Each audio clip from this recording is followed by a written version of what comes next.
Nous considérons 1 Corinthiens chapitre 13. But as we come to 1 En Corinthians venant dans 1 chapter Corinthiens 13, chapitre I want you 13, to je understand voudrais que vous compreniez that que this ce chapter chapitre is not 13 a chapter in n'est pas un isolation. chapitre isolé. There are many commentaries, Il y a beaucoup de and there are many commentaires, il y a people, beaucoup de gens, preachers, beaucoup de prédicateurs they come to qui they come to 1 Corinthians qui chapter viennent dans 13 1 Corinthiens chapitre as an 13 et qui le isolated considèrent chapter. comme un chapitre isolé. They do not relate Il chapter 13 ne relie pas le with chapitre chapter 13 12 au chapitre and chapter 12 14. et au chapitre 14. But you need to understand, Mais vous devez as comprendre you read the last que verse quand vous of lisez chapter le 12, dernier verset du chapitre 12, verset 31, aspirez aux dons les meilleurs et je vais encore vous montrer une voie par excellence. On ne dit pas dans ce verset que je vais encore vous montrer un don par excellence. Non. Que je vais encore vous montrer, on dit plutôt, je vais encore vous montrer une voie par excellence. Qu'est-ce que ça veut dire? C'est que tous les dons du chapitre 12 sont corrects. Mais je vais maintenant vous montrer une voie par excellence de les manifester, de les opérer, de les exercer, d'utiliser ces dons pour le profit du corps de Christ.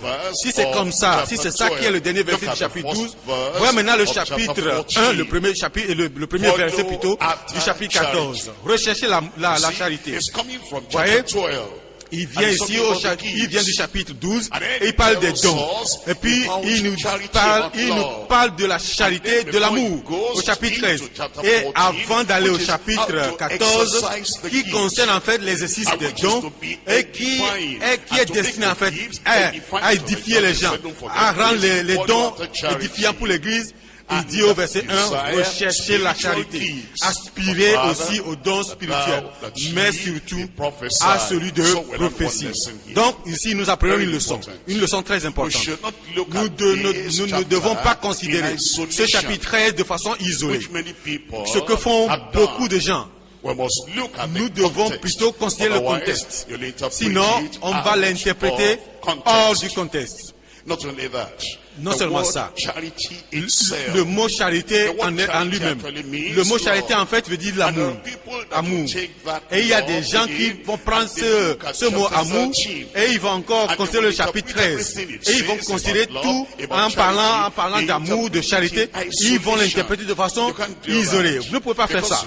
Parce que vous voyez, ce chapitre, dans son détail, dans le mot charité, dans le mot amour, dans son entièreté, est connecté, est relié au don de l'esprit, d'une manière ou d'une autre. Maintenant, quand vous considérez le mot charité dans la Bible, ce mot charité n'est jamais isolé. La Bible nous dit que c'est à la fois charité et sainteté. C'est charité et une conscience pure. C'est charité et la foi. C'est charité et la pureté. C'est charité et la piété. C'est la charité et le cœur pur. C'est la charité et le service. Si vous n'avez pas toutes ces expressions, tous ces mots associés avec charité, charité n'aura aucun sens dans la parole de Dieu. Charité isolée sans la foi, charité isolée sans la sainteté, charité isolée sans la conscience pure, charité isolée sans la piété, charité isolée sans le cœur pur, charité isolée sans le service. Ça n'a pas de place dans ce chapitre. Pas de paroles, pas de mots dans la Bible qui aura la valeur aux yeux de Dieu. Voilà ce que la Bible dit dans 1 Timothée chapitre 2. Dans 1 Timothée chapitre 2 verset 15. 1 Timothée chapitre 2 verset 15. Elle sera néanmoins sauvée en devenant mère si elle persévérait avec modestie dans la foi, dans l'amour et dans la sainteté. Dans la foi, dans l'amour et dans la sainteté. et dans la modestie, avec modestie. C'est le charité n'est jamais isolé. Chapitre 1 de 1 Timothée, verset 5. Le but de cette recommandation, c'est un amour venant d'un cœur pur, d'une bonne conscience et d'une foi sincère. Vous voyez cela, c'est charité, c'est amour avec une conscience pure, un cœur pur. 1 Thessaloniciens chapitre 3, maintenant un autre passage, 1 Thessaloniciens chapitre 3, nous lisons à partir du verset 6. 1 Thessaloniciens chapitre 3, verset 6. Mais maintenant, Timothée récemment arrivé ici de chez vous, nous a donné de bonnes nouvelles de votre foi et de votre amour, de votre charité. Votre foi et de votre charité. Il y a des gens qui parlent chaque fois d'amour, charité. Et il n'y a rien d'autre qui vient ensemble avec charité. Ici, vous voyez charité avec la foi. 2 Thessaloniciens chapitre 1, et nous lisons le verset 3. 2 Thessaloniciens chapitre 1, nous lisons le verset 3. Nous devons, frères, rendre continuellement grâce à Dieu à votre sujet, comme cela est juste, parce que votre foi fait de grands progrès et que l'amour, la charité de chacun de vous, tous à l'égard des autres, augmente de plus en plus. Votre foi et votre charité. Votre charité et votre foi. Nous considérons 1 Timothée chapitre 4. 1 Timothée chapitre 4, lisons le verset 12. Et il nous rappelle toujours ici que charité n'est pas isolée. Dans le chapitre verset 1 Timothée chapitre 4, verset 12, que personne ne méprise ta jeunesse. Mais sois un modèle pour les fidèles en parole, en conduite, en amour, en charité, en foi, en pureté.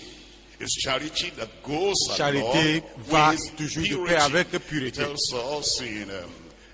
Et nous dit dans 2 Pierre, 2 Pierre chapitre 1, 2 Pierre chapitre 1, verset 7. Nous lisons verset 7, 2 Pierre chapitre 1. Ici, il mentionne encore charité, l'amour, et il nous dit à la piété, l'amitié fraternelle, l'amour, la charité. Donc vous comprenez que charité n'est jamais isolée. 2 Timothée chapitre 2. 2 Timothée chapitre 2, verset 22. 2 Timothée chapitre 2, verset 22.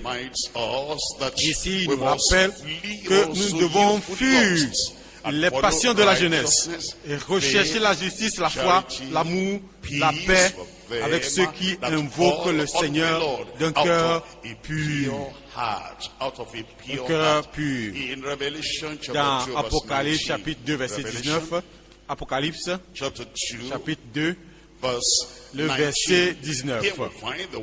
Ici, nous voyons aussi les paroles du Seigneur Jésus même, qui dit, je connais tes œuvres, ton amour, ta charité, ta foi, ton fidèle service, ta constance et tes dernières œuvres plus nombreuses que les premières. Vous comprenez donc que quand vous venez dans le chapitre 13 de 1 Corinthiens, il ne s'agit pas de charité.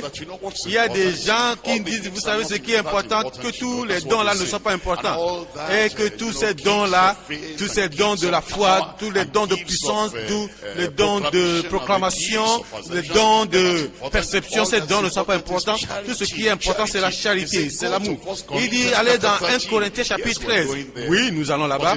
Mais cela vient de la connexion avec le chapitre 3, le chapitre 12, plutôt, et de la connexion avec le chapitre 14. Maintenant, quand vous lisez les nouvelles versions de la Bible, notamment Louis II révisé, au lieu de le mot charité, on parle d'amour. Ça, c'est correct.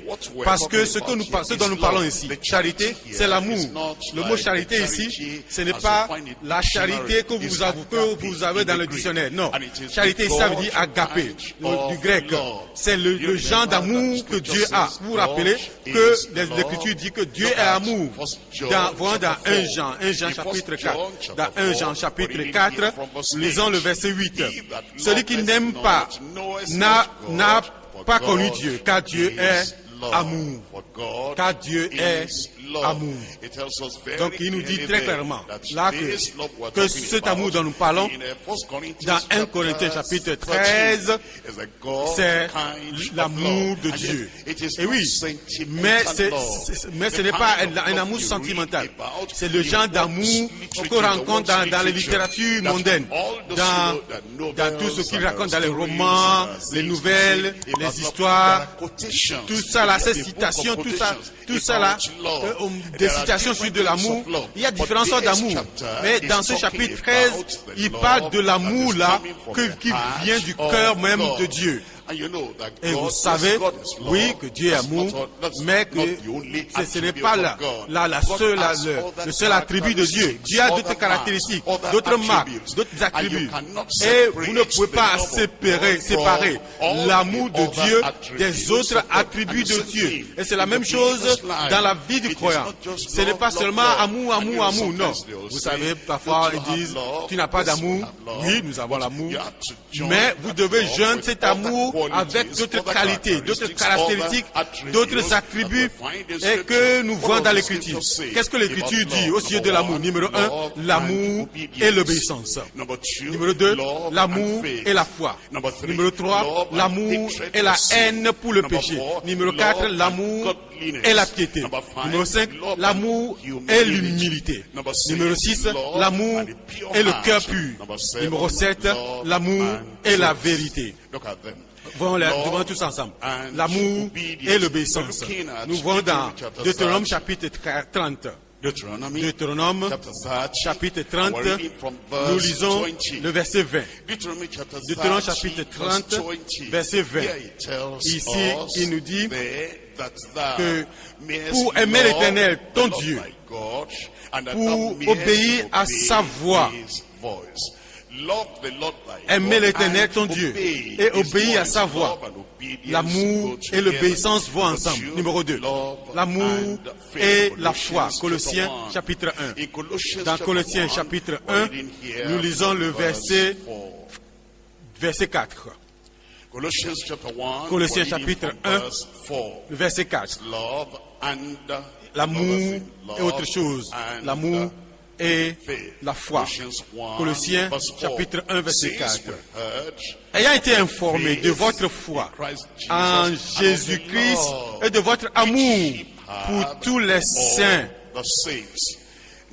Numéro 3, c'est l'amour et la haine pour le péché. Hébreux chapitre 1. Hébreux chapitre 1, nous lisons le verset 9. Hébreux chapitre 1, verset 9. Tu as aimé la justice et tu as haï l'iniquité. Tu as aimé la justice et tu as haï l'iniquité. Numéro 4, c'est l'amour et la piété. L'amour et la piété. 1 Timothée chapitre 6, verset 11.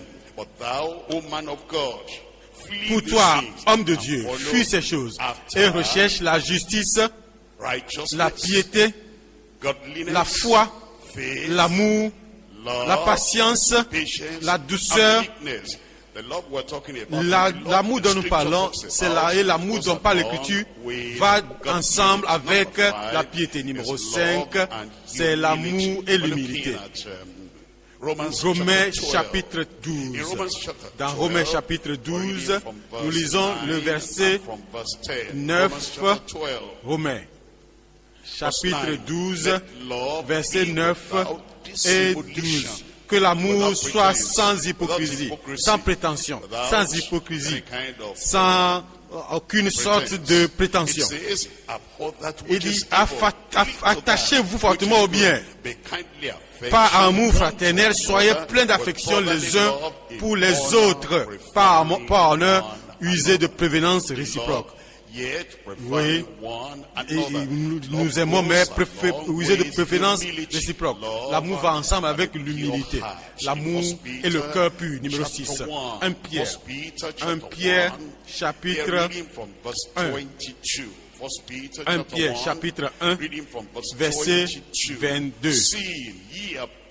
Ayant purifié vos âmes en obéissant à la vérité, pour avoir un amour fraternel sincère. Aimez-vous ardemment les uns les autres de tout votre cœur. De tout votre cœur, de façon fervente. Maintenant, l'amour et la vérité. L'amour et la vérité, et la véracité. L'amour et la vérité. Nous considérons 2 Jean, un seul chapitre de 2 Jean, le verset 3. 2 Jean chapitre verset 3. Que la grâce, la miséricorde et la paix soient avec vous de la part de Dieu, le Père, et de la part de Jésus-Christ, le Fils du Père, dans la vérité et l'amour. Dans la vérité et l'amour. Et il montre très clairement que l'amour sentimental, l'argent d'amour que vous voyez dans la littérature du monde, l'amour sentimental, le genre d'amour que vous entendez prononcer dans la vie des adolescents, des jeunes garçons, des jeunes filles. Et il dit je t'aime, je t'aime, je t'aime. Et cet amour est isolé. Ce n'est pas le genre d'amour dont nous parlons.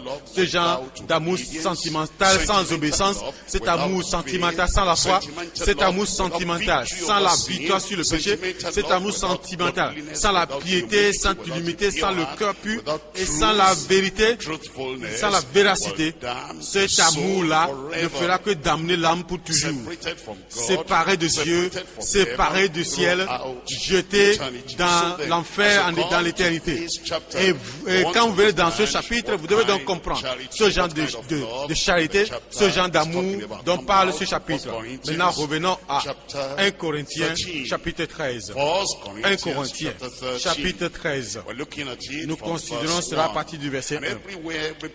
Et partout où vous voyez le mot charité, vous pouvez le remplacer par amour, par le mot amour, le genre d'amour que Dieu donne.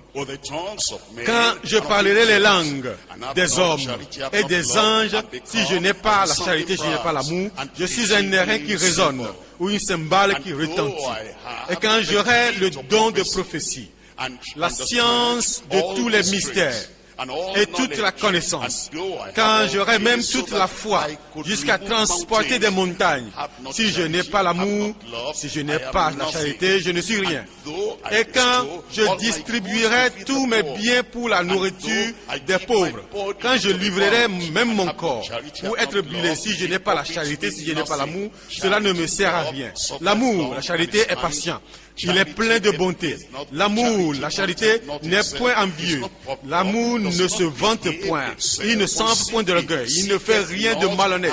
Il ne cherche point son intérêt. Il ne s'irrite point. Il ne soupçonne point le mal. Il ne se réjouit point de l'injustice. Mais il se réjouit de la vérité. Il existe tout. Il croit tout. Il espère tout. Il supporte tout. L'amour ne périt jamais. Les prophéties seront abolies. Il n'a pas dit que les prophéties sont abolies, non. Il dit les prophéties seront abolies. Les langues cesseront. Il n'a pas dit que les langues ont cessé, non. Il dit les langues cesseront. La connaissance sera abolie. Il n'a pas dit que la connaissance est abolie, non. Il dit la connaissance sera abolie. Car nous connaissons en partie et nous prophétisons en partie. Mais quand ce qui est parfait sera venu, ce qui est partiel sera aboli. Quand ce qui est parfait sera venu, il parle du millénium, le règne millénaire. Quand ce qui est parfait sera venu, quand ce qui sera parfait, la végétation, la terre est tout à fait renouvelée, les cieux sont renouvelés et tout est purifié, balayé. Nous avons le règne millénaire. Et il dit, de ce temps, il parle. Il dit, quand ce qui sera parfait sera venu, quand la gloire sera venue, quand le ciel sera venu, quand Christ sera revenu et qu'il aura amené avec lui son peuple, il n'y aura plus de maladie, il n'y aura plus de problèmes et il n'y aura plus de confusion, nous n'avons plus besoin de discernement. Quand Christ sera venu, quand ce qui est parfait sera venu, alors ce qui est partiel sera aboli. Donc pas avant que nous soyons allés au ciel.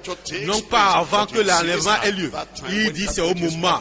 Car c'est au moment où lorsque ce qui sera parfait sera venu, c'est en ce moment que ce qui est partiel sera aboli. Lorsque j'étais enfant, je parlais comme un enfant. Je pensais comme un enfant. Je raisonnais comme un enfant. Lorsque je suis devenu homme, j'ai fait disparaître ce qui était de l'enfant. Aujourd'hui, nous voyons au moins d'un miroir. Nous voyons au moins d'un miroir, d'une manière obscure. Mais alors, nous verrons face à face. Mais aujourd'hui, aujourd'hui je connais. Mais alors, je connaîtrai comme j'ai été connu. Maintenant, donc ces trois choses demeurent. Maintenant, dans cette génération, ces trois choses demeurent. Maintenant, dans cette dispensation, ces trois choses demeurent. Maintenant, avant que Christ vienne, pendant que nous sommes encore ici, ces trois choses demeurent. La foi, l'espérance, l'amour. Mais la plus grande, la plus élevée, celle qui surpasse toute autre chose. Mais la plus grande de ces choses, c'est l'amour. C'est la charité. Je vais subdiviser l'étude en trois parties. Numéro 1, l'insuffisance des dons spirituels sans l'amour surnaturel. L'insuffisance des dons spirituels sans l'amour surnaturel. C'est de ça que nous parle le chapitre. Les dons sont bons, les dons sont merveilleux, mais nous devons les manifester. Nous devons manifester ces dons dans l'amour, dans la charité. Parce que ces dons-là sont insuffisants s'ils ne sont pas soutenus par un amour surnaturel. Numéro 2, l'importance de l'amour surnaturel associé aux dons spirituels. Ce n'est pas isolé. L'importance de l'amour surnaturel associé aux dons spirituels. Et puis il nous dit, numéro 3, c'est l'infinité. L'infinité, ce qui veut dire que c'est éternel. Cela veut dire que c'est sans fin. Cela, c'est l'infinité. L'infinité de l'amour surnaturel au-delà des dons spirituels.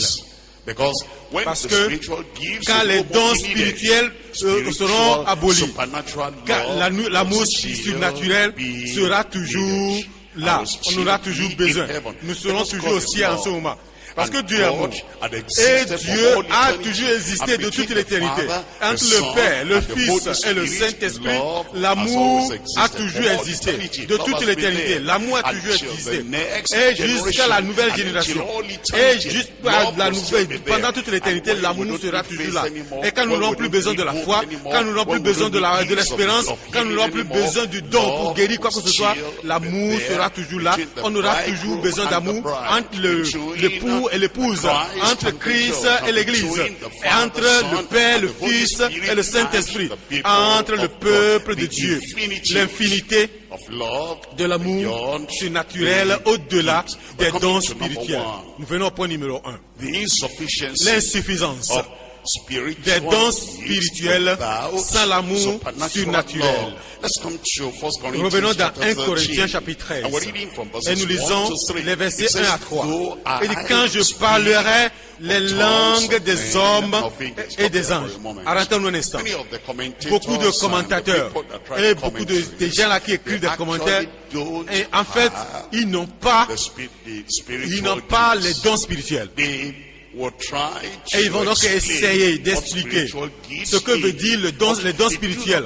Mais ils n'ont pas fait une expérience personnelle des dons spirituels. Et donc ils vont interpréter cela.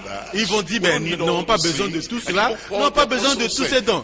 Et vous voyez, l'apôtre Paul dit, quand je parlerai, vous voyez, il vient ici eux, ils parlent de le fait qu'ils n'en ont pas. Or, Paul, lui, a tous ces dons. Et donc, Paul ne méprise pas ces dons. Paul ne foule pas au pied ces dons. Il n'a pas dit que ces dons-là sont inutiles. Il dit non. Il dit, je remercie Dieu de ce que je parle plus en langue plus que vous tous. Mais dans l'église, je préfère parler 5 mots avec ma connaissance afin de pouvoir édifier l'église plutôt que de dire 10 000 mots dans une langue inconnue. Il dit ici, quand je parlerai les langues des hommes et des anges, si je n'ai pas l'amour, je suis un air qui résonne ou une cymbale qui retentit. Et il dit, et quand j'aurai le don de prophétie. L'apôtre Paul avait le don de prophétie. Mais il dit ce don-là n'est pas isolé. Et qu'on a besoin de ce don-là, mais on a besoin aussi de la charité. On ne peut pas faire le ministère sans l'amour. Il dit quand j'aurai le don de prophétie, la science de tous les ministères et toute la connaissance. Parce que vous voyez, quand vous lisez tout cela, vous allez voir ma connaissance, la révélation que Dieu m'a donnée dans les mystères du royaume. Vous voyez, ceux-là qui viennent et avec leurs commentaires, et ils ne connaissent pas, ils ne comprennent pas les mystères, et ils n'ont eu aucune vision. Ils n'ont jamais manifesté la foi. Ils n'ont jamais fait déplacer aucune montagne. Ils n'ont jamais guéri les malades. Ces gens-là, ils vont mépriser tous ces dons-là. Et il va dire, l'apôtre Paul a dit ceci. Non, il ne faut pas dire ça. Oui, l'apôtre Paul dit, oui, j'ai ceci, et vous aussi, vous pouvez les avoir. Mais que ces dons-là ne doivent pas être isolés. Ils ne sont pas suffisants en eux-mêmes. Il dit, quand j'aurai toute la connaissance. Et il dit, quand j'aurai même toute la foi, jusqu'à transporter des montagnes. L'apôtre Paul avait la foi. Vous vous rappelez, dans Actes chapitre 14, il prêchait la parole. Et il a vu un homme impotent. Et voyant qu'il avait la foi pour être guéri, il dit, lève-toi sur tes pieds. Et l'homme s'est levé. C'est la manifestation de la foi. Il avait le don, mais il dit, il ne faut pas que le don là soit isolé. Et puis il ajoute, il dit, si je n'ai pas l'amour, je ne suis rien. Voyez le verset 3. Et quand je distribuerai tous mes biens pour la nourriture des pauvres. Voyez, il dit ceci, ces gens-là, il dit, mes mains ont pourvu aux besoins de ceux-là qui travaillent avec moi. Il dit, vous pouvez rendre témoignage avec moi. Nous travaillons nuit et jour afin de ne pas être à la charge d'aucun de vous.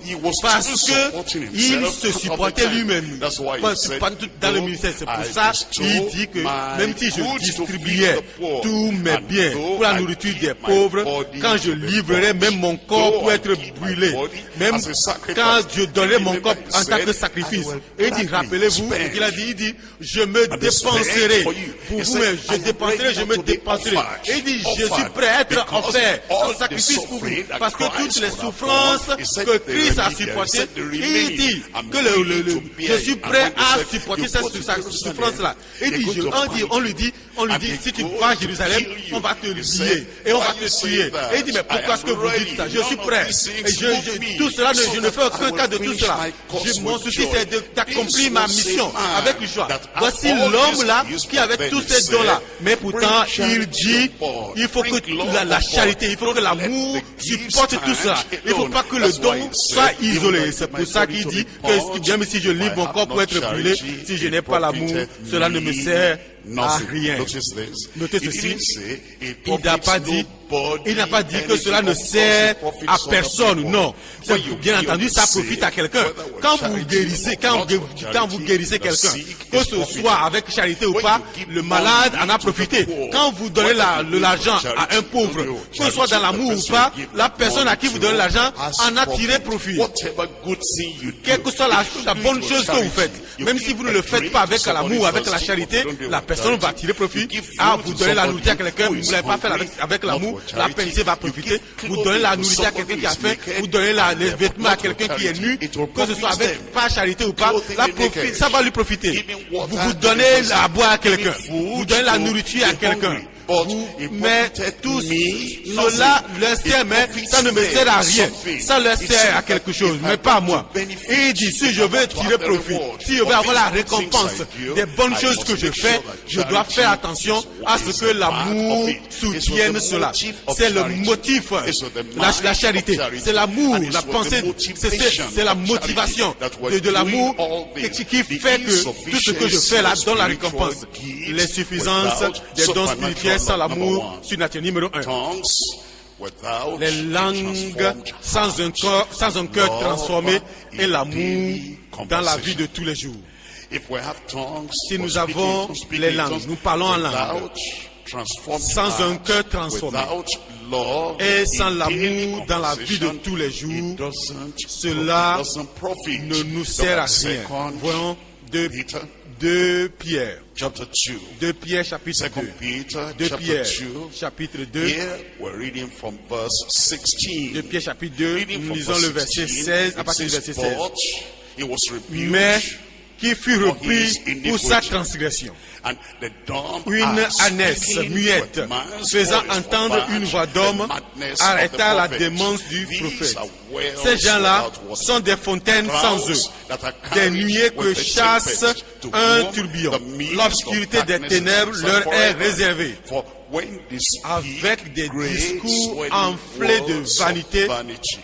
That is, those who are Ça veut speaking in dire que tongues, ceux-là but qui there's no parlent en charity, langue, mais il n'y a there's pas no love d'amour. of God, Il n'y a pas there's d'amour no de Dieu. experiential Il n'y a pas de sanctification that makes the love of God to de fill the sanctification heart. qui It fait says que l'amour de they Dieu speak puisse great remplir le swelling cœur. words of Il dit, vanity, ils amorcent and par les they convoitises, allure avec des through discours the- enflés de through the vanité, lust of convoitises the de la flesh, chair, through par les much dérèglements, wantonness, ceux qui those viennent à that peine believe that what clean d'échapper escape aux from hommes them qui who vivent live dans in l'égarement. error. Number one, Numéro 1, tongues without transformed heart and l'amour love. sans Number un cœur two, transformé, l'amour dans la vie de tous les jours.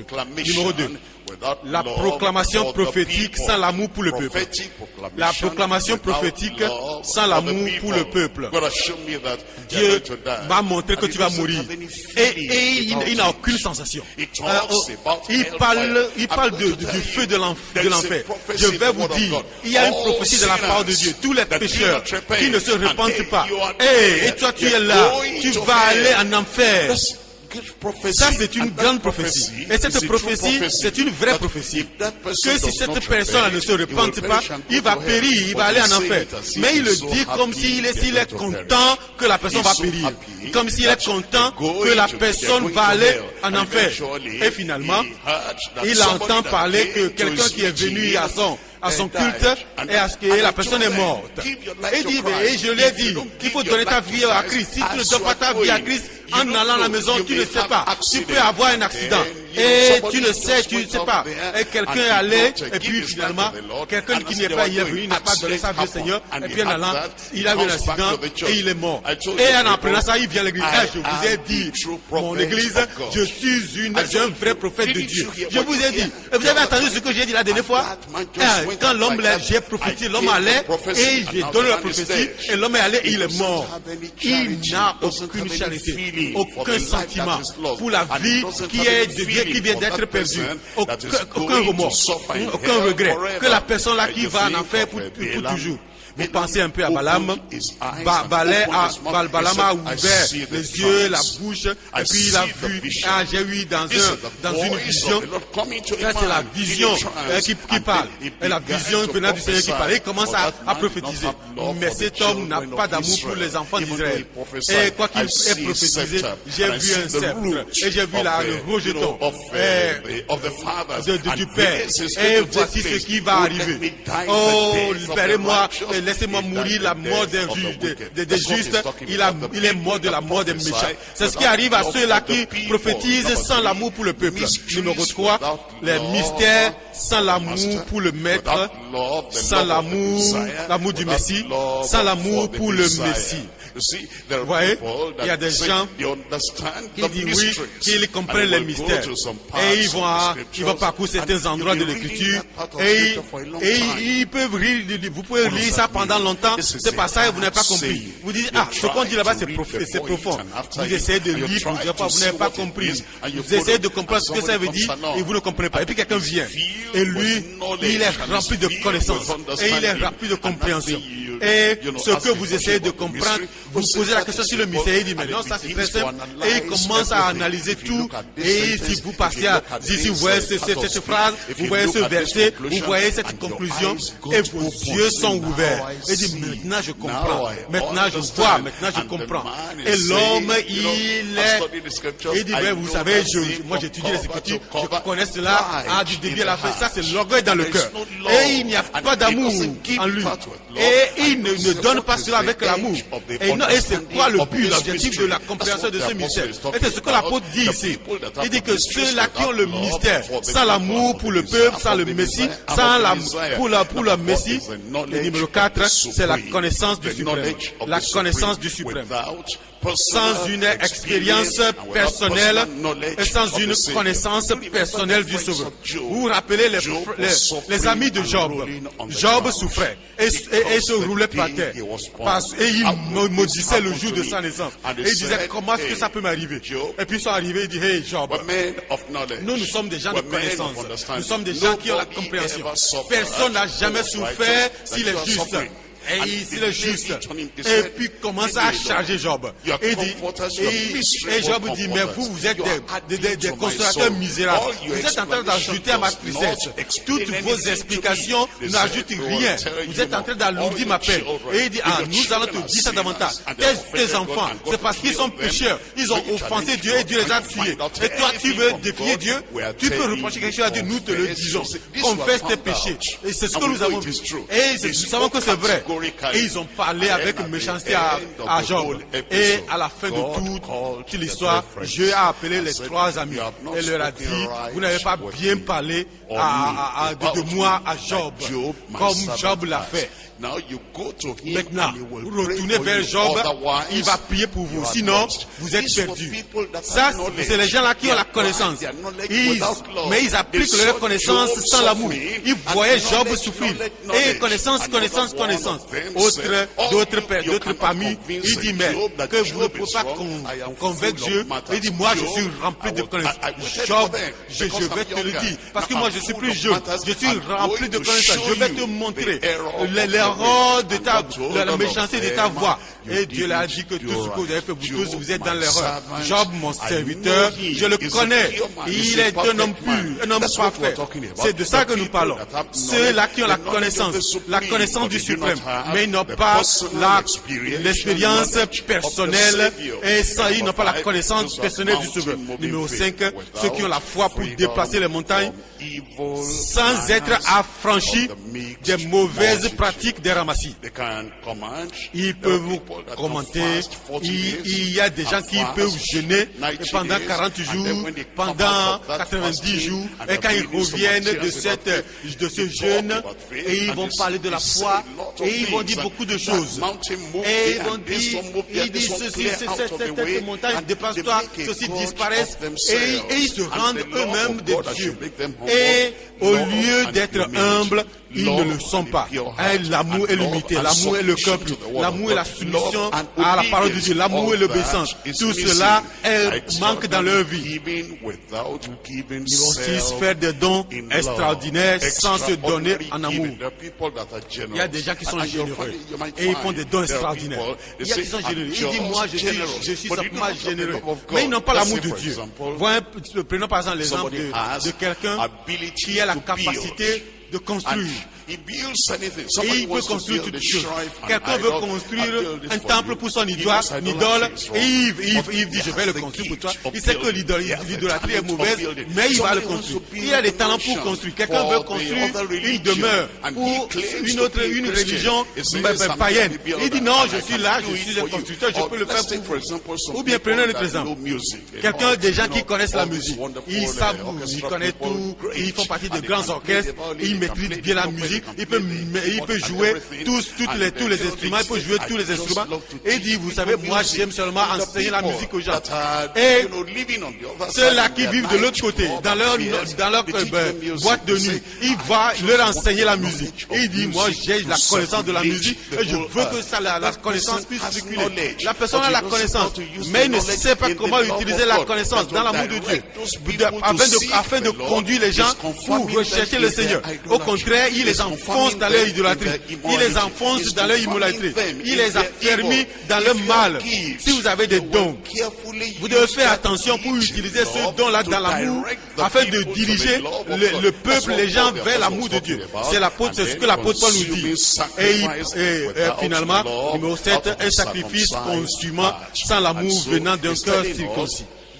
Et il nous dit que les dons sont importants. Vous ne pouvez pas dire que ce n'est pas important. Les dons sont essentiels. Vous ne pouvez pas dire qu'ils ne sont pas essentiels. Vous avez besoin de tous ces dons-là afin d'agir dans le ministère, afin d'avoir le succès dans le ministère. Mais il faut que l'amour vienne avec ces dons. Il faut que l'amour vienne dans ces dons. Il faut que l'amour soit derrière ces dons. Il faut que l'amour supporte, que l'amour vous motive à faire tout ce que vous faites. Et ces dons-là seront profitables pour vous. Ils seront profitables pour votre ministère. Et vous allez travailler, vous allez œuvrer, et Dieu va vous récompenser pour toujours et à jamais au nom de Jésus. Nous venons au point numéro 2 maintenant. L'importance de l'amour surnaturel associé aux dons spirituels.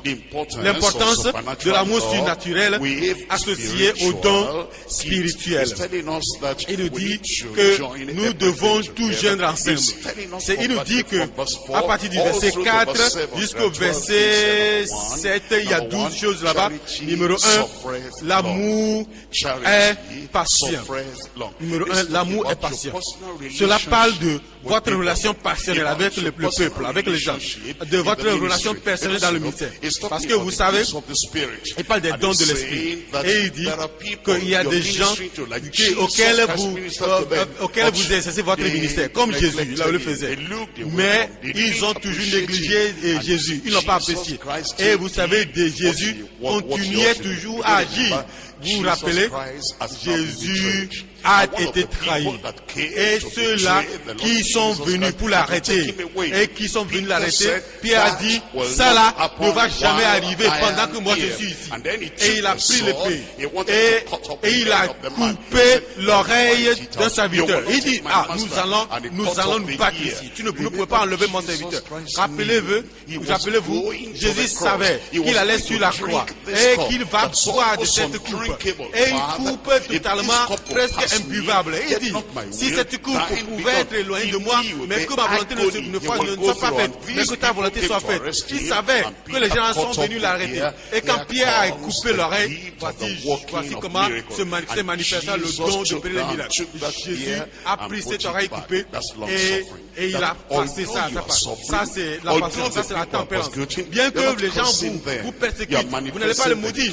Vous allez manifester le don, la grâce de l'amour avec la patience et le don de la puissance. Nous voyons cela maintenant dans le chapitre 4. Il dit l'amour est patience, il est plein de bonté. Il est plein de bonté. Plein de bonté.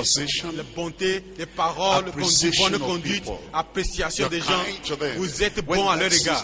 Quand la façon de la sœur m'a parlé, ça m'a consolé. Quand le frère m'a parlé, mon cœur, toute l'anxiété que j'avais, tout a disparu. En fait, j'essayais de l'éviter parce que j'avais fait quelque chose et je me disais qu'il serait mécontent de moi. J'ai été négligent. Et peut-être qu'il a appris ce que j'ai fait contre lui. Et j'essayais de l'éviter. Mais lui-même s'est rapproché de moi. Et il a dit, qu'est-ce qui se passe? Mais tu es mon frère. Qu'est-ce qui se passe? Tu es ma soeur. Et puis j'ai baissé la tête. Et j'ai voulu simplement m'excuser. Mais il dit, est-ce que tu as entendu ce que j'ai appris que ceci est venu, ceci est venu? Comment est-ce que j'ai pu faire quelque chose comme ça? Si ce n'est pas à cause de ce que Jésus veillait sur moi, il dit non, laisse tomber ça. Allons vers l'avant. Il est bon. Ça, c'est la bonté dont nous parlons. Vous avez le don. Cela ne vous élève pas. Cela ne vous fait pas gonfler. Vous n'êtes pas isolé. Vous n'êtes pas dans une tour fermée où personne ne peut pas vous approcher. Personne ne peut dire quelque chose. Non. Il dit, vous avez dit cela contre l'homme de Dieu. Je vais te le prouver. Que moi je suis un homme de Dieu et que j'ai le don de la foi. Voici ce qui va t'arriver. Ce que tu as et dont tu te réjouis, tout cela va être détruit. Non, mes frères, mais qu'est-ce qui se passe avec toi? Non, il faut avoir la charité avec ce don de la foi, la charité avec ce don de guérison, la charité avec le discernement des esprits. Tout cela, tout ce que nous avons, nous devons être bons. Et il nous dit dans le chapitre 13, verset 4, toujours, il dit, l'amour n'est point envieux. L'amour n'est point envieux. Qu'est-ce que ça veut dire? Voici un frère, il a le don de guérison. Et un autre vient, quelqu'un vient. Et quand il enseigne la parole de Dieu, tout le monde est touché. Tout le monde est revivifié. Parce que lui n'a pas le don de guérison, mais il a le don d'expliquer la parole. Le don d'enseigner la parole, le don d'enseignement. Et celui-là qui a le don de guérison, et il va dire, vous savez, il dit dans son cœur, si j'avais ce don-là, ce don de guérison, ce don d'enseignement. Mais pourquoi est-ce que vous allez dire ça? L'oreille, les yeux ne peuvent pas dire à l'oreille, je n'ai pas besoin de vous. Les pieds ne peuvent pas dire au maître, je n'ai pas besoin de vous. Tout cela, tous les membres du cœur sont ensemble. Lui est l'enseignant, toi tu es un faiseur de miracles, vous devez être complémentaires. Il n'y a pas d'envie. Et puis il dit, maintenant, il va alors essayer de mépriser l'enseignement. Et il dit, mais écoutez, après tout, il ne sait pas guérir, il ne peut pas guérir. Non, il ne sait pas comment pour prier, il ne sait pas comment prier pour avoir un miracle. Moi, je peux le faire. Et il le fait à cause de l'envie. Et il méprise le ministère de l'enseignement. C'est ce qui est arrivé aux pharisiens. Ces pharisiens, il dit, et faites attention. Cet homme, il fait beaucoup de miracles. Si nous le laissons continuer, tout le peuple le suivra, viendront en lui. Et les Romains viendront et prendront notre vie, notre pays. Et à cause de l'envie, ils l'ont trahi pour le tuer. Et l'amour ne fait pas ça. L'amour apprécie le don de ce frère, le don de cette sœur. Et l'exercice des dons spirituels de cet individu. Et je prie que cet amour soit au milieu de nous au nom de Jésus. Je pensais que vous allez dire Amen. L'amour ne se vante point. L'amour ne se vante point. C'est-à-dire qu'il ne s'enfle point. Il ne gonfle pas comme un ballon. Il ne se croit pas trop grand. Vous voyez, quand vous gonflez le ballon, vous avez mis l'air dedans. Et maintenant, l'extérieur est tellement tendu que juste un petit clou, une petite épine, quand il pique, c'est fini et ça te dégonfle tout de suite. Quand vous vous vantez comme ça, vous gonflez comme ça, c'est qu'au-dedans de vous, vous êtes creux. Et une petite chose, un petit problème, finalement, vous êtes tout de suite dégonflé, vous êtes affaibli, et puis vous dites, oh, je sais plus ce qu'il faut faire. C'est que vous êtes trop pompeux. Pour qu'on ne peut être normal, pour qu'on ne peut être humble.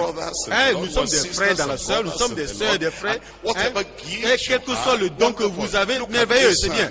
Mais voyez celui-là, il ne se gonfle pas, il ne se vante pas, il ne devient pas gonflé, il ne s'enfle pas d'orgueil. Et la bouche, si la bouche disait, moi c'est moi qui mange, si je ne mange pas, vous n'allez pas être nourri. Et les gens ne me disent pas non. Si moi je ne vais pas à la cuisine, personne ne peut pas manger. Et la tête ne peut pas dire, si je ne porte pas tout, mais vous ne pouvez pas manger. Et puis finalement, les yeux disent, mais tout taisez-vous. Si je ne vois pas, toi tu ne peux pas, les mains tu ne peux pas préparer. Et puis finalement, les oreilles vont dire, écoutez, je vous entends tous parler, vous dites ceci, je fais ceci, moi je fais ceci. Vous rappelez-vous quand nous sommes allés au marché pour acheter la nourriture, si je n'ai pas entendu le klaxon de la voiture qui venait par derrière, vous tous vous seriez déjà morts. Et cela veut nous dire que chaque membre du corps est très important. Mon frère, tu es important. Ma soeur, tu es importante. Et nous sommes tous importants dans la maison de Dieu. Il y a des choses que vous faites que je ne peux pas faire.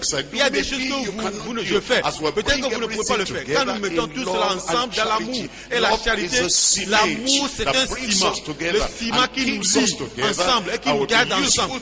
Et je serai utile pour vous, vous serez profitable pour moi. Quelqu'un est en train de dire Amen quelque part. Et il dit qu'il ne s'enfle point d'orgueil. Et il ne fait rien de malhonnête. Il ne fait rien de malhonnête. Vous savez quoi? Celui qui a l'amour, il sait quand quelqu'un est en tristesse, dans la tristesse. Et ce que vous faites à quelqu'un qui est en bonne santé, quelqu'un qui est content, quand il est au top de sa joie et que tout va bien, vous ne pouvez pas lui faire la même chose quand il est triste, quand il est totalement courbé, quand il est déprimé. vous devez comprendre, savoir comment vous comporter de façon appropriée à l'égard des gens, à l'égard de chacun. Même la même personne, à des moments différents, vous devez savoir comment vous comporter à son égard. Vous savez, vous avez appris que quelqu'un a fait quelque chose, non pas quelque chose de mauvais. Peut-être qu'il a prêché la parole de Dieu. Il a tenu une croisade. Et dans sa pensée, il pensait que la croisade était un échec. Et parce que pendant qu'il prêchait, il a fini de prêcher, il dit, vous voulez donner votre vie à Christ, maintenant levez la main. Et personne n'a levé la main. Parce que parmi l'assistant, il y a certains qui disaient, oh, je suis touché par ce qu'il a dit. Je sais que je dois me repentir. Mais si je lève la main maintenant, tous ces gens-là, ils me regardent. Mais Seigneur, pardonne-moi, je ne peux pas lever la main.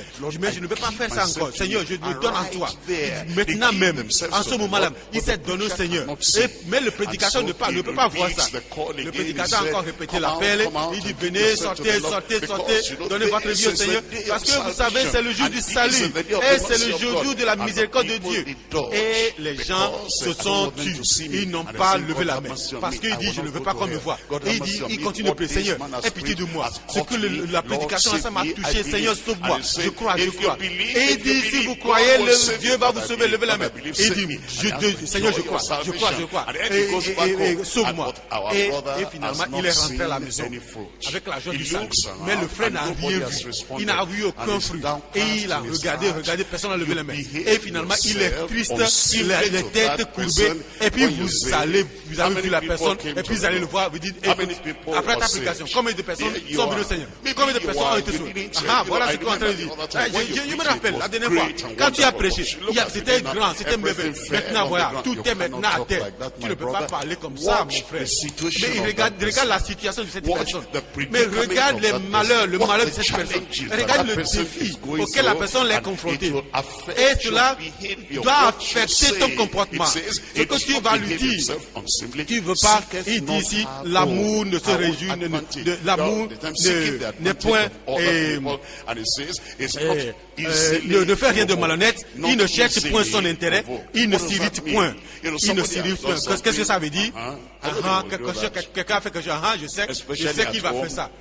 Surtout à la maison, entre mari et femme. Et le mari, malencontreusement, a dit quelque chose.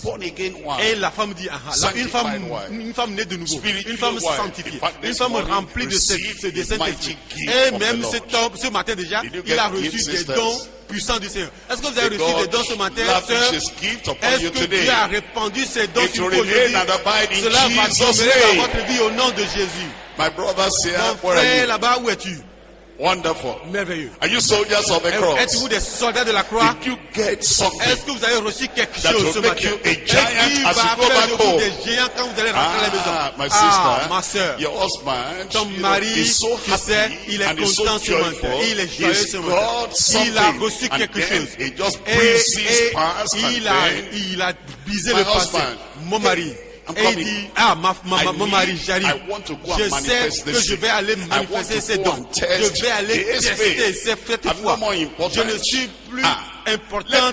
Non, que les gens, ceux-là qui sont mariés, et qu'ils agissent comme ils ne sont pas mariés. Parce que maintenant, c'est le temps de l'action. C'est le temps du ministère.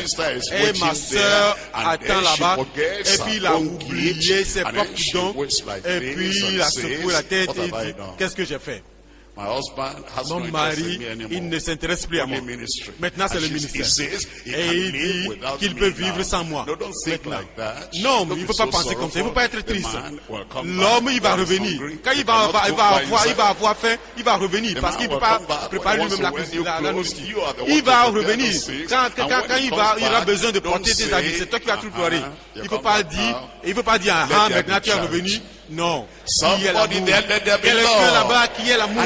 Et quel que soit ce que nous avons fait de façon erronée, pas erreur. Il dit l'amour ne s'irrite point. Il ne soupçonne point le mal. Vous n'allez plus soupçonner le mal l'un contre l'autre au nom de Jésus. Tous les gens, vous êtes ici, au nom, quand si Jésus tarde à revenir, vous allez revenir ici très rempli. Il n'y aura plus de mal, aucun malheur ne vous arrivera. Aucune chose négative, toutes les choses négatives négatifs sont bannis de votre vie. Et chaque fois que je penserai à vous, je vais dire maintenant ils sont là-bas.